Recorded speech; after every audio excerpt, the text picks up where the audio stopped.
겨울 저녁 차가운 바람이 거리를 휩쓸고 지나갔습니다. 학교를 마치고 집으로 돌아가던 재벌가 막내 아들. 현우는 8살 남자아이답게 가방을 한쪽 어깨에 걸친 채 씩씩하게 걸어가고 있었죠. 오늘도 학원 수업을 마치고 나오니 거리엔 어둠이 내려앉아 있었습니다. 가로등 불빛이 하나둘씩 켜지고 사람들은 집으로 향하는 발걸음을 재촉했어요. 현우도 빨리 집에 가고 싶었습니다. 따뜻한 집에서 엄마가 해주시는 저녁을 먹고 싶었거든요. 그런데 골목 어귀를 지나던 순간 고소한 냄새가 코끝을 간지렸습니다. 붕어빵 냄새였어요. 현우는 본능적으로 발걸음을 멈췄습니다. 배가 고팠던 건 아니었지만 그 냄새가 묘하게 발을 붙잡았죠. 달콤하고 따뜻한 그 향기는 추운 겨울밤을 조금 더 견딜만하게 만들어주는 마법 같은 것이었습니다. 포장마차 앞으로 다가간 현우는 붕어빵을 굽고 있는 사람을 보고 눈을 깜빡였습니다. 여고생이었어요. 교복 위에 낡은 패딩을 걸친 소유는 17살이었지만 얼굴엔 또래보다 깊은 그늘이 드리워져 있었습니다. 그녀는 붕어빵 틀을 뒤집으며 작은 한숨을 내쉬었죠. 추운 날씨 속에서 하루 종일 서 있는 일은 결코 쉽지 않았거든요. 손은 이미 빨갛게 얼어 있었고 발끝은 감각이 없을 정도였습니다. 하지만 소유는 멈출 수 없었어요. 오늘 하루 벌어야 내일을 살아갈 수 있었으니까요. 저기요, 붕어빵 하나 주세요. 현우가 작은 목소리로 말했습니다. 소유는 고개를 들어 현우를 바라봤어요. 그리고 밝게 웃으며 붕어빵을 비닐봉지에 담아주었죠. 여기, 뜨거우니까 조심해서 먹어. 천천히 불어가면서 먹어야 해. 현우는 붕어빵을 받아들며 소윤의 얼굴을 자세히 들여다봤습니다. 그 순간 현우의 몸이 얼어붙었어요. 심장이 쿵하고 내려앉는 느낌이었죠. 누나 나랑 똑같이 생겼어.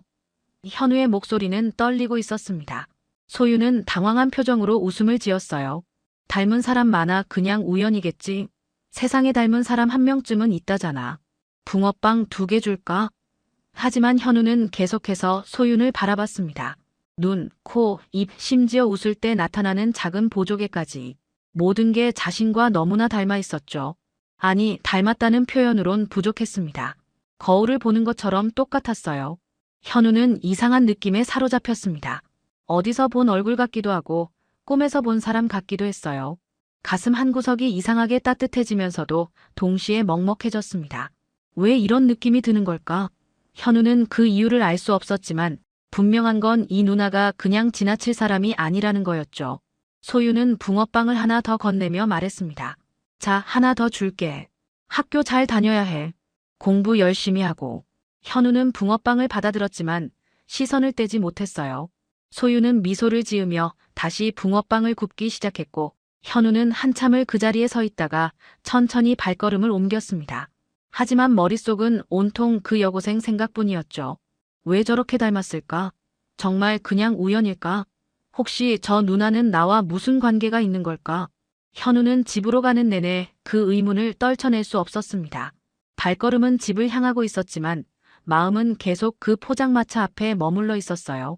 집에 도착한 현우는 현관문을 열자마자 거실로 뛰어들어갔습니다. 엄마 지연은 식탁에서 저녁 준비를 하고 있었어요. 현우는 신발도 제대로 벗지 않은 채 엄마에게 달려갔죠. 엄마, 오늘 진짜 신기한 일이 있었어. 지연은 국을 끓이다가 고개를 돌려 아들을 바라봤습니다. 왜 그래, 현우야? 무슨 일인데 그렇게 흥분했어? 현우는 숨을 헐떡이며 말했습니다. 엄마, 붕어빵 누나가 나랑 똑같이 생겼어. 진짜 똑같아. 눈도 똑같고 코도 똑같고 웃을 때 보조개도 똑같아. 엄마 어릴 때 누나 있었어? 아니면 언니 같은 사람? 현우의 목소리는 순수한 호기심으로 가득 차 있었습니다. 그저 신기한 일을 발견한 아이의 설렘이었죠. 하지만 지연의 반응은 달랐습니다. 손에 들고 있던 젓가락이 바닥으로 떨어졌어요. 철컥 하는 소리가 조용한 거실에 울려 퍼졌습니다. 지연의 얼굴은 순식간에 하얗게 질렸죠. 입술이 파르르 떨렸고 눈동자는 불안하게 흔들렸습니다. 현우야, 그게 무슨 소리야? 어디서 누구를 본 거야? 지연의 목소리는 평소와 달리 떨리고 있었습니다. 현우는 엄마의 이상한 반응을 눈치채지 못하고 계속 설명했어요. 학교 앞 골목에 붕어빵 파는 누나가 있거든. 그 누나가 나랑 진짜 똑같이 생겼어. 처음엔 나도 깜짝 놀랐는데 누나는 그냥 웃으면서 붕어빵 하나 더 줬어. 엄마, 혹시 우리 친척 중에 그런 사람 있어? 현우의 순진한 질문이 이어질수록 지연의 심장은 더욱 빠르게 뛰었습니다. 지연은 의자에 주저앉았어요. 숨을 제대로 쉴 수가 없었습니다. 머릿속이 하얗게 변했죠. 14년 전, 그때 그 일이 떠올랐습니다. 첫째 딸 유나. 태어나자마자 시댁의 압력으로 입양을 보냈던 그 아이. 딸이라는 이유만으로 가족으로 받아들여지지 못했던 그 아이. 지연은 그동안 그 기억을 가슴 깊은 곳에 묻어두고 살아왔어요. 매일 밤 꿈에서 그 아이를 봤지만 낮에는 애써 잊으려 했습니다. 그래야만 살아갈 수 있었으니까요.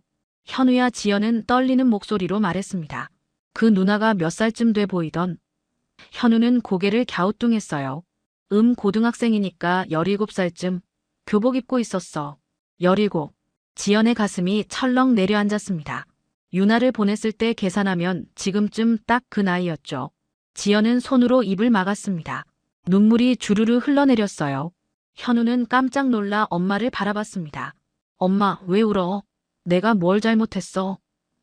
지연은 고개를 저었습니다. 아니야, 현우야. 엄마가 그냥 잠깐 놀라서 그래. 괜찮아. 하지만 지연의 눈빛은 괜찮지 않았어요. 그 눈엔 깊은 슬픔과 후회, 그리고 두려움이 가득했습니다. 현우는 엄마의 손을 잡았습니다. 엄마, 내일 같이 가볼래? 그 누나 진짜 좋은 사람이야. 붕어빵도 맛있고. 지연은 현우의 손을 꼭 쥐었어요. 그리고 천천히 고개를 끄덕였습니다. 그래, 내일 엄마가 한번 가볼게. 지연의 목소리는 작고 떨렸지만 그 안엔 단단한 결심이 담겨 있었습니다. 그날 밤, 지연은 잠을 이룰 수 없었습니다. 천장을 바라보며 눈물을 흘렸어요. 14년 동안 가슴에 묻어뒀던 비밀이 이제 밖으로 나오려 하고 있었습니다. 두려웠지만 동시에 간절했어요. 정말 그 아이가 유나라면 이번엔 절대 놓치지 않겠다고 다짐했습니다. 지연은 떨리는 손으로 가슴을 쓸어내렸습니다. 내일이면 모든 게 분명해질 거였죠. 다음 날 아침, 지연은 일찍 잠에서 깼습니다. 아니, 사실 제대로 잠을 잔 건 아니었어요. 밤새 뒤척이다가 동이 트자마자 벌떡 일어났죠. 거울 앞에 선 지연은 자신의 얼굴을 바라봤습니다. 창백한 얼굴, 붉게 부은 눈. 14년 동안 감춰왔던 비밀이 곧 드러날지도 모른다는 생각에 온몸이 떨렸어요. 현우를 학교에 보낸 뒤 지연은 떨리는 마음으로 집을 나섰습니다. 발걸음이 무거웠어요. 한 걸음 한 걸음 옮길 때마다 심장이 쿵쿵 뛰었습니다. 골목 어귀에 다다르자 멀리 붕어빵 포장마차가 보였죠. 오전인데도 불구하고 소유는 이미 장사 준비를 하고 있었습니다. 지연은 그 자리에 멈춰 섰어요. 다가갈 용기가 나지 않았습니다. 한참을 그렇게 서 있던 지연은 천천히 발걸음을 옮겼습니다. 가까이 다가갈수록 소윤의 모습이 선명하게 보였어요. 낡은 패딩, 빨갛게 언 손, 그리고 지친 표정. 지연의 가슴이 미어졌습니다. 마침내 포장마차 앞에 도착한 지연은 소윤을 똑바로 바라봤어요. 소윤은 불빛 아래에서 조용히 붕어빵을 굽고 있었습니다. 지연은 한 걸음 더 다가갔어요. 그리고 소윤의 얼굴을 보는 순간 숨이 턱 막혔습니다. 세상이 멈춘 것 같았죠. 소윤의 얼굴은 지연이 14년 동안 꿈에서 봐왔던 그 얼굴과 똑같았습니다. 아니, 더 정확히 말하면 지연 자신의 어린 시절 얼굴과 너무나 닮아 있었어요. 유나 맞지? 엄마야. 지연의 목소리는 떨렸습니다. 눈물이 주르르 흘러내렸어요. 소윤은 깜짝 놀라 뒤로 물러났습니다. 저 아세요? 전 그런 사람 몰라요. 소윤의 목소리엔 경계심이 가득했습니다. 낯선 사람이 갑자기 나타나 엄마라고 하니 당황스러울 수밖에 없었죠. 지연은 한 걸음 더 다가갔습니다. 유나, 넌 태어났을 때 오른쪽 어깨에 작은 점이 있었어. 그리고 왼쪽 발목에도 점이 하나 더 있었지. 맞지? 소윤의 얼굴이 굳어졌습니다. 어떻게 그걸 알죠? 소윤은 본능적으로 오른쪽 어깨를 만졌어요. 옷 속에 가려진 그 점을 아는 사람은 아무도 없었는데 지연의 눈에서 눈물이 멈추지 않았습니다.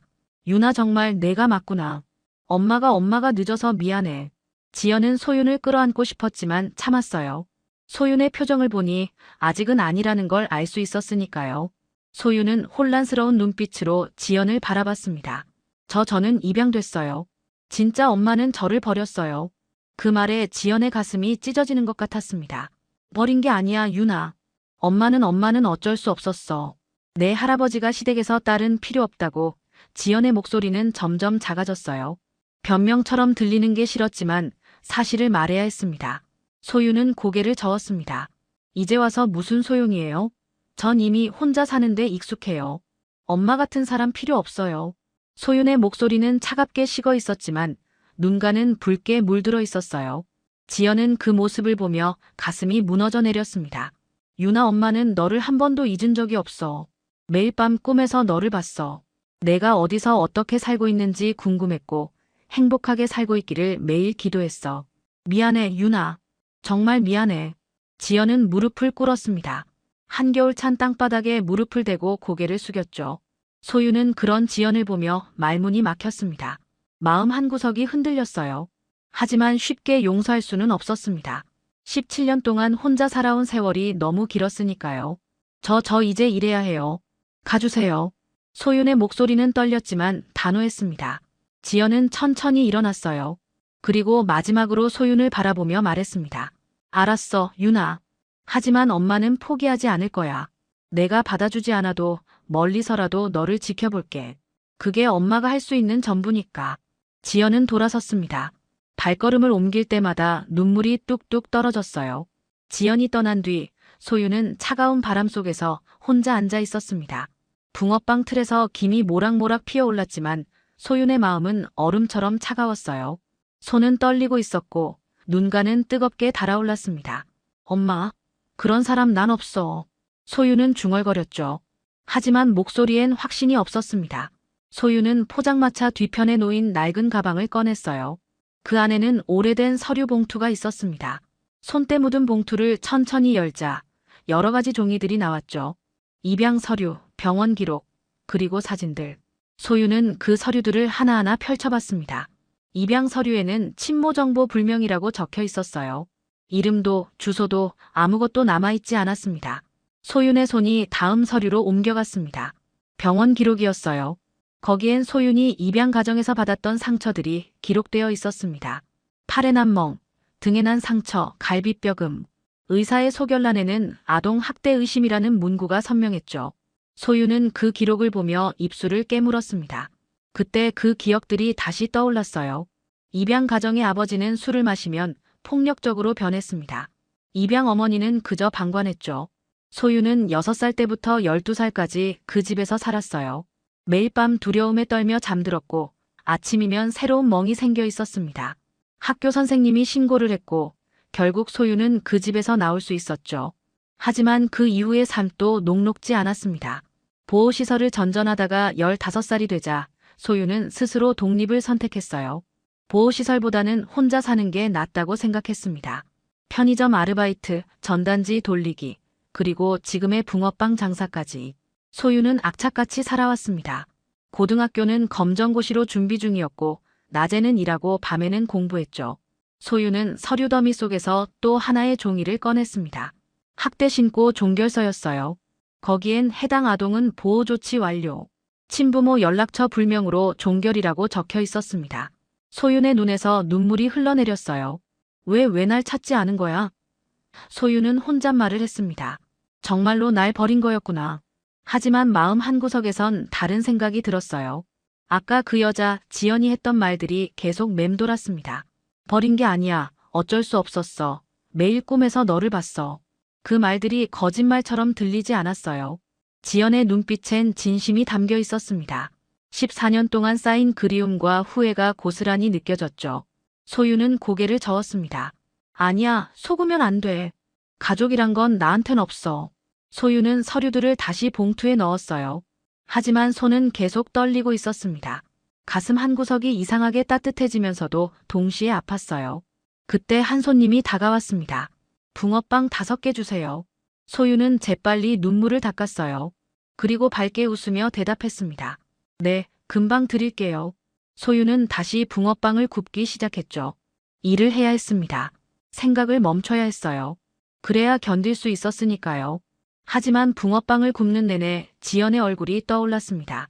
무릎 꿇고 용서를 빌던 그 모습, 눈물 흘리며 미안하다고 말하던 그 목소리. 소유는 고개를 흔들었어요. 가족이라는 단어 난 믿을 수 없어. 하지만 마음은 이미 흔들리기 시작했습니다. 17년 동안 단단하게 쌓아 올렸던 벽이 조금씩 균열이 가고 있었죠. 그날 저녁 소유는 포장마차를 정리하며 하늘을 바라봤습니다. 별이 하나둘씩 떠오르고 있었어요. 엄마라 소유는 작게 중얼거렸습니다. 그 단어가 입 밖으로 나오는 것만으로도 가슴이 먹먹해졌어요. 다음 날부터 지연은 소윤을 돕기 위한 계획을 세우기 시작했습니다. 직접 다가갈 수는 없었어요. 소윤이 아직 마음의 문을 열지 않았으니까요.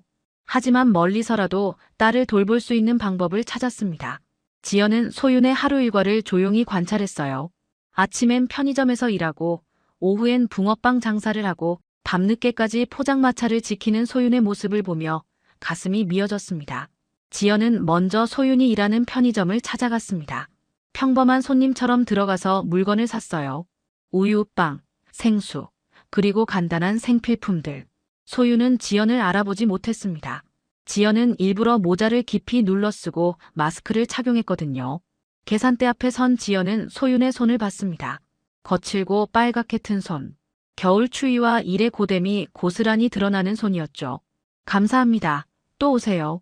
소윤의 목소리는 피곤해 보였지만 여전히 공손했습니다. 지연은 물건을 받아들고 나오면서 눈물을 참았어요. 내 딸이 이렇게 힘들게 살고 있다는 게 너무 가슴 아팠습니다. 지연은 그날부터 매일 그 편의점의 단골이 되었어요. 하루에 한 번씩 들러서 이것저것 물건을 샀습니다. 필요하지 않은 물건도 샀죠. 소윤의 매출을 조금이라도 늘려주고 싶었으니까요. 며칠 뒤 지연은 택배 상자를 준비했습니다. 안에는 새 장갑, 핫팩, 따뜻한 양말, 그리고 손크림이 들어있었어요. 발신인 이름은 쓰지 않았습니다. 그냥 응원하는 사람이라고만 적었죠. 지연은 소윤의 거처를 알아냈습니다. 작은 고시원이었어요. 지연은 그곳 관리인에게 부탁해서 택배를 전달했습니다. 소윤은 택배를 받고 어리둥절했습니다. 누가 보낸 거지?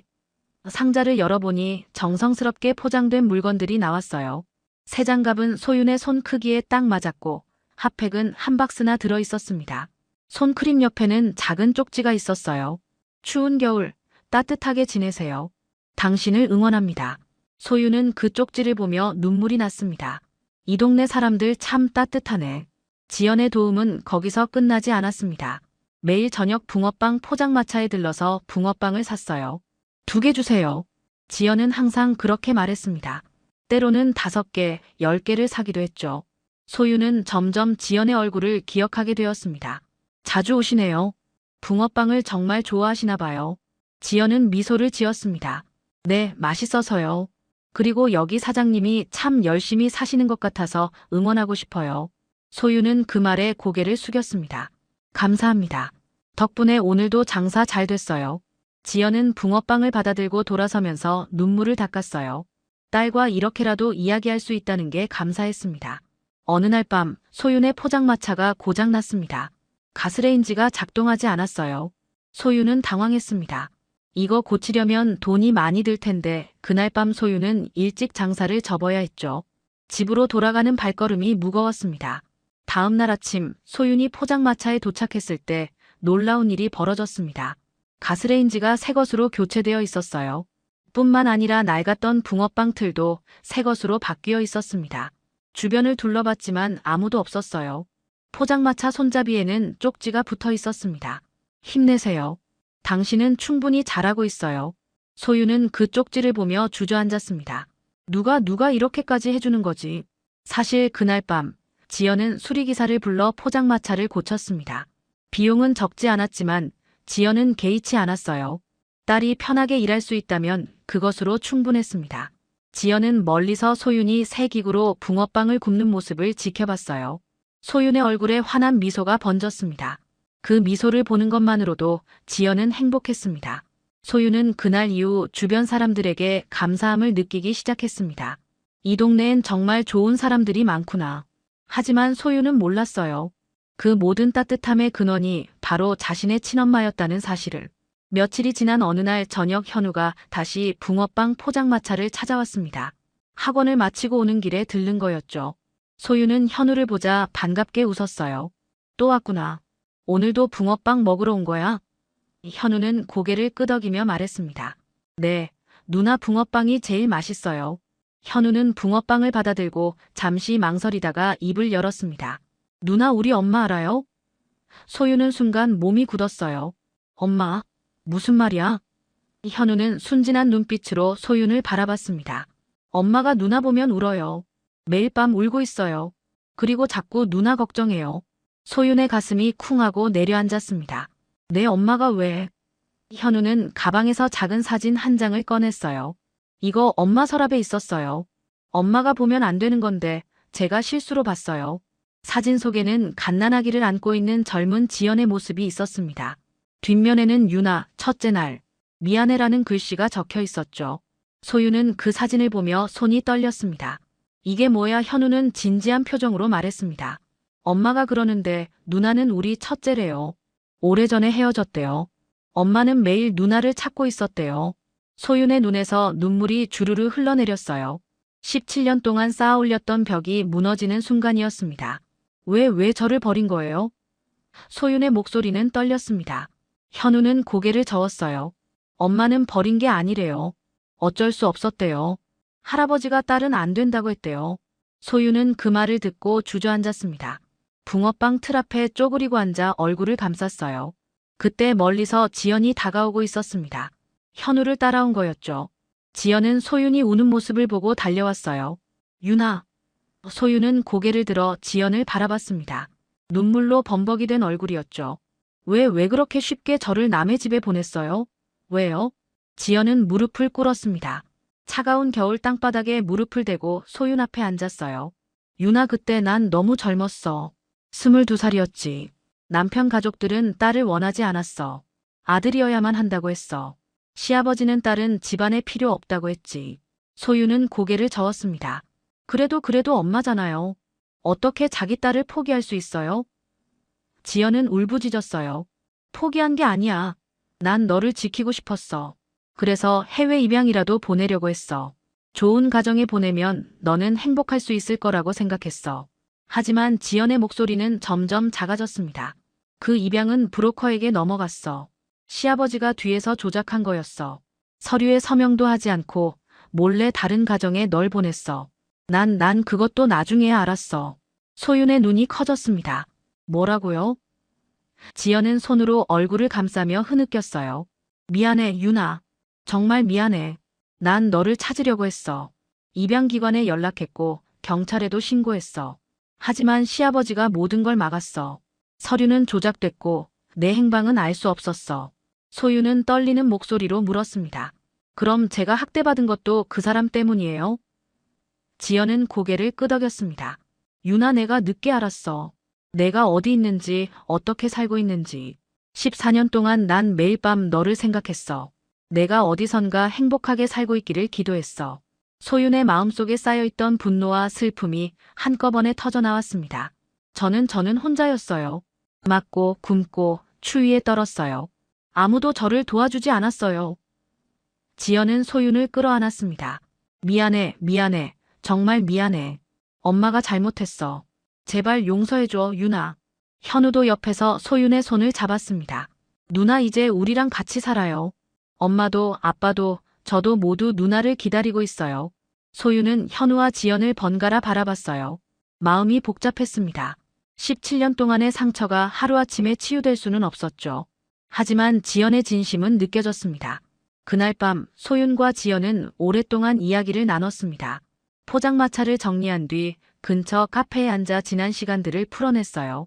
지연은 소윤을 낳던 날부터 입양 보내던 날까지 모든 이야기를 했습니다. 얼마나 많이 울었는지, 얼마나 찾으려 애썼는지. 소윤은 그 이야기를 들으며 조금씩 마음의 문을 열기 시작했죠. 며칠 후 지연은 소윤에게 중요한 이야기를 하기 위해 다시 찾아왔습니다. 유나, 내가 알아야 할 게 있어. 지연의 표정은 심각했어요. 소윤은 긴장한 얼굴로 지연을 바라봤습니다. 뭔데요? 지연은 깊게 숨을 들이쉬고 말했습니다. 너를 입양 서류에서 빼버린 사람, 그건 내 할아버지야. 재벌가 회장인 시아버지. 소윤의 얼굴이 굳어졌습니다. 할아버지요? 지연은 고개를 끄덕였어요. 그 사람은 딸이라는 이유만으로 널 집안에 들이지 않았어. 입양 서류에 서명도 하지 않았고 몰래 브로커와 결탁해서 널 다른 가정에 보냈지. 그것도 제대로 된 가정도 아니었어. 지연의 목소리는 분노로 떨렸습니다. 난 그때 아무것도 몰랐어. 시아버지가 모든 걸 처리했다고만 들었지. 나중에 알았어. 내가 학대받는 가정에 보내졌다는 걸. 그것도 시아버지가 의도한 거였어. 그 사람은 너라는 존재 자체를 지우고 싶어 했던 거야. 소유는 주먹을 꽉 쥐었습니다. 왜요?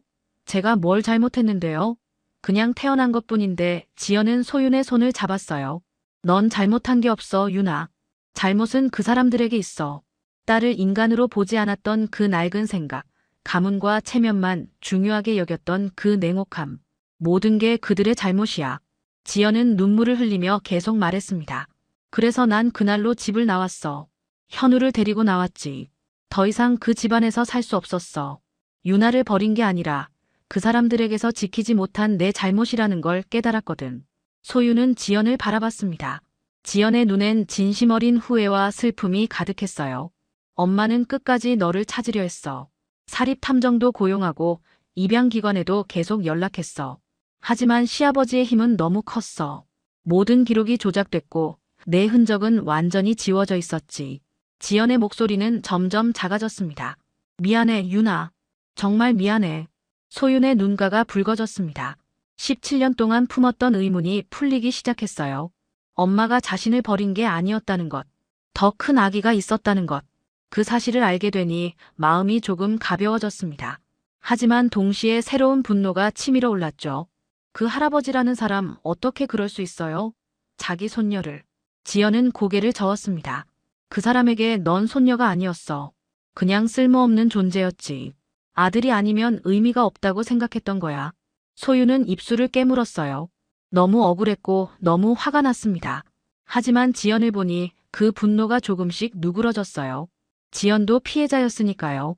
엄마 소유는 처음으로 지연을 엄마라고 불렀습니다. 지연의 눈에서 눈물이 쏟아졌어요.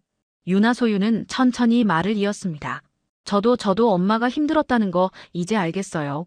그래도 아직은 쉽지 않아요. 17년이라는 시간이 너무 길어요. 지연은 고개를 끄덕였습니다. 알아, 유나. 천천히 가도 돼. 엄마는 기다릴게. 내가 준비될 때까지. 소유는 지연을 바라보며 작게 미소 지었어요. 완전히 용서할 수는 없었지만 이해하려는 마음은 생겼습니다. 그것만으로도 큰 변화였죠. 그때 지연의 핸드폰이 울렸습니다. 남편에게서 온 전화였어요. 지연은 전화를 받았고 얼굴이 하얗게 질렸습니다. 뭐라고? 아버님이. 소유는 지연의 표정 변화를 보며 무슨 일인지 직감했어요. 지연은 전화를 끊고 소윤을 바라봤습니다. 유나, 내 할아버지가 돌아가셨어. 며칠 후 재벌가에 큰 변화가 찾아왔습니다. 수년간 집안을 지배하던 냉혹한 회장이 갑작스레 세상을 떠난 것이죠. 심장마비였어요. 그동안 모든 갈등의 원인이었던 사람이 사라지자 집안 분위기가 완전히 바뀌었습니다. 장례식이 끝난 후 지연의 남편이 처음으로 진심을 드러냈어요. 지연아, 남편은 지연의 손을 잡았습니다. 이제야 우리 가족을 제대로 지킬 수 있을 것 같아. 유나도 현우도 모두 데려와서 다시 시작하자. 지연은 오래 참아온 울음을 터뜨렸어요. 남편은 그동안 입을 다물고 있었지만 사실 마음속으로는 늘 괴로워했다고 고백했습니다. 나도 비겁했어. 아버지에게 맞서지 못했어. 유나를 지키지 못했지. 매일 밤 그 죄책감에 시달렸어. 남편의 목소리는 떨렸습니다. 아버지가 무서웠어. 그 사람 말을 거역하면 모든 걸 잃을까봐 두려웠어. 하지만 그게 변명이 될 순 없지. 내 딸을 지키지 못한 건 내 잘못이야. 지연은 남편을 껴안았습니다. 이제라도 늦지 않았어. 우리 유나를 데려오자. 우리 가족을 완성하자. 두 사람은 오랫동안 껴안고 울었어요. 14년 동안 쌓였던 죄책감과 슬픔이 한꺼번에 쏟아져 나왔습니다. 그리고 며칠 후 눈이 펑펑 내리는 겨울날이었습니다. 지연은 남편과 함께 붕어빵 포장마차를 찾아갔어요. 소유는 여전히 붕어빵을 굽고 있었습니다. 두 사람을 보고 깜짝 놀란 표정을 지었죠. 어떻게 지연의 남편, 즉 소윤의 친아버지가 조심스럽게 다가왔습니다. 유나, 아빠야. 남편의 목소리는 떨렸어요. 정말 다시는 너를 잃고 싶지 않다. 아빠가 잘못했어. 너를 지키지 못했어. 비겁했어. 그는 무릎을 꿇었습니다. 용서해 줄 수 없다는 거 알아. 하지만 기회를 줘. 이제라도 제대로 된 아빠가 되고 싶어. 소유는 말문이 막혔습니다. 눈물이 주르르 흘러내렸어요. 그때 현우가 소윤의 손을 잡았습니다. 누나, 우리 집에 와. 나 매일 누나랑 같이 있고 싶어. 누나 방도 준비했어. 누나 좋아할 것 같은 걸로 다 꾸며놨어. 현우의 눈망울은 진심으로 가득했습니다. 소유는 세 사람을 번갈아 바라봤습니다. 지연, 남편, 그리고 현우. 모두 자신을 간절히 바라보고 있었어요. 17년 동안 가족이라는 단어를 믿지 않았던 소윤이었습니다. 하지만 이 순간만큼은 다르게 느껴졌어요. 진심이 느껴졌습니다. 소윤은 한참 말을 잇지 못하다가 천천히 고개를 끄덕였습니다. 그래 가볼게. 가족이라면 그럼 나도 한번 믿어볼게. 그 말에 지연이 소윤을 끌어안았어요. 남편도 함께 껴안았고 현우도 달려와 안겼습니다. 네 식구가 눈 내리는 거리에서 하나가 되었죠. 그날 이후 소윤은 재벌가 집으로 들어갔습니다. 처음엔 어색했어요. 큰 집, 낯선 환경, 그리고 하인들의 시선. 모든 게 불편했습니다. 하지만 가족들은 소윤을 위해 최선을 다했어요. 지연은 소윤이 좋아하는 음식을 만들었고 남편은 소윤의 학업을 지원했습니다. 현우는 매일 소윤과 함께 공부하고 놀았죠. 주말엔 네 식구가 함께 붕어빵 포장마차를 열었습니다.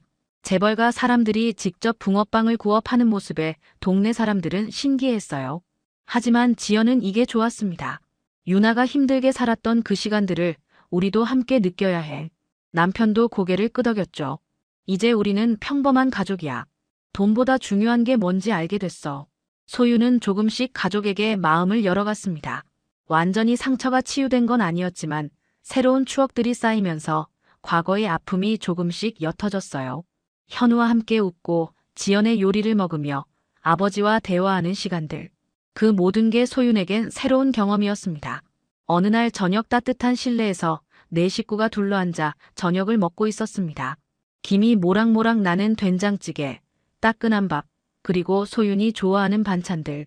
현우는 신나게 학교 이야기를 했고 소윤은 그 이야기를 들으며 미소 지었어요. 지연은 아이들 얼굴을 바라보며 속삭였습니다. 이제야 진짜 우리 가족이 완성됐네. 남편이 지연의 손을 잡았습니다. 맞아. 이제 시작이야. 앞으로 평생 함께 갈 거야.